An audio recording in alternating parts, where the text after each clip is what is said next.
All right, let's jump right in and take a look at the major stories that have been shaping our world this week. We've got everything from global leaders meeting on climate change to some pretty groundbreaking new rules for brain technology. So let's get into it. So what were those key moments?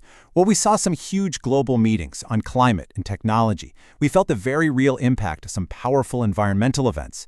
And we witnessed some really fascinating moves in diplomacy. We're going to start with where the world came together. First up, the world's leaders were gathering for some absolutely crucial meetings. We're talking about the kind of summits where major global policies really get hammered out. Right now, all eyes are on Belém, Brazil, which is hosting COP30.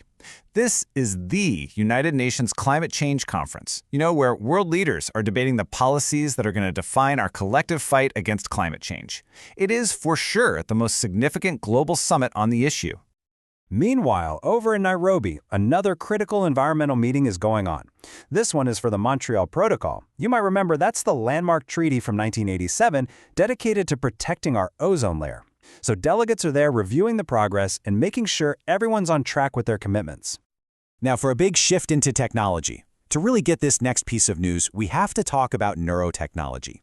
As you can see here, it's pretty much any tech that interacts directly with the brain. We're talking everything from reading your thoughts to control a machine, all the way to actually influencing brain activity itself. What used to be science fiction, well, it's fast becoming reality. And because this technology is so incredibly powerful, the risks are obviously significant. You're touching on huge issues like mental privacy and cognitive freedom. And that's exactly why it's such a big deal that UNESCO just adopted the world's first global ethical standards for neurotechnology. This is a really crucial step to prevent misuse and set up a framework for its safe and fair development in fields like medicine and research. So moving on from policy to direct impact, our next section is a kind of check-in on the planet itself.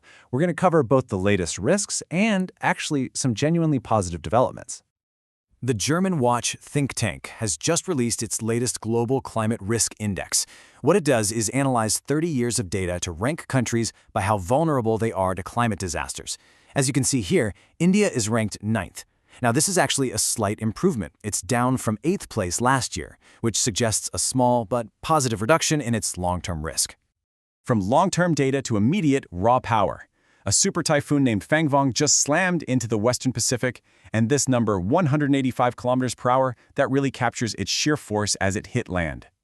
And here you see the human cost of that number. The Philippines was hit the hardest, especially the island of Luzon. The typhoon caused just immense devastation, submerging over 130 villages, and tragically, it did result in loss of life.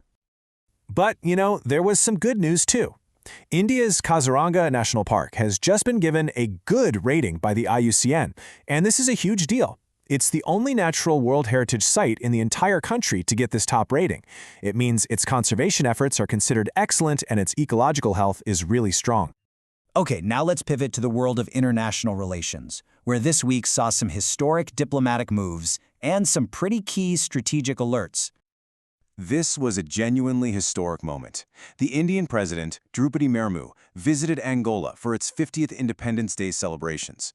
It's so significant because this is the very first time an Indian head of state has ever visited the African nation, which signals some really strengthening ties. On the defense front, India has activated the Nyoma Air Base in Ladakh, now sitting at 13,000 feet and just 25 kilometers from the line of actual control with China. This thing is a critical strategic asset.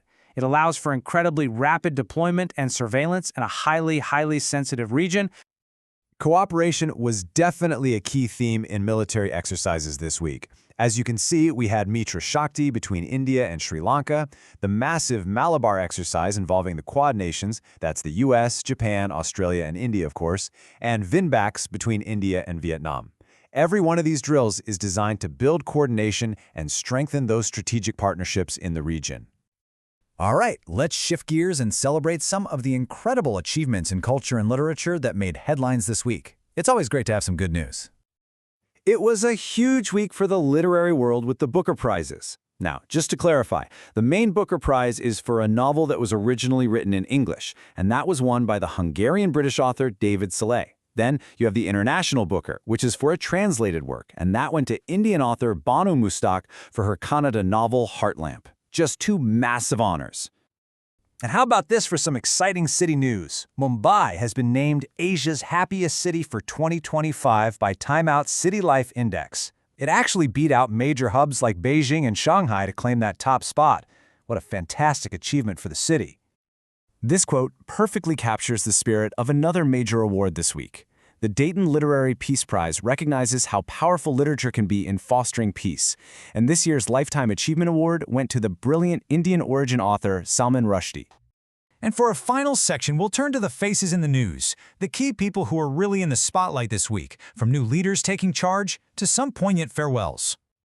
On the world stage, we saw new leadership in two nations. Catherine Connolly was sworn in as Ireland's 10th president, and she becomes the third woman to hold that office. And over in Tanzania, Mwigulu Nchemba was appointed as the new prime minister, stepping into a key leadership role there. This week, we also said goodbye to some true giants. James Watson, the Nobel laureate who co-discovered the structure of DNA, passed away at 97. We also lost Vaidiswaran Rajaraman, who was really a father of computer science education in India, and Daya Prakash Sinha, a celebrated writer and dramatist. Their contributions were just immense. And in sports, there was some difficult news. Manju Bala, an accomplished Indian hammer thrower and an Asian Games bronze medalist, has been handed a 5-year ban by the National Anti-Doping Agency for a doping violation. And that brings us to the end. Looking back at everything we've covered, from those neurotechnology standards set at UNESCO to the typhoon's impact and the new leaders taking charge, it really leaves us with a question to think about. Which of these stories will we still be talking about a year from now? Thanks so much for joining me.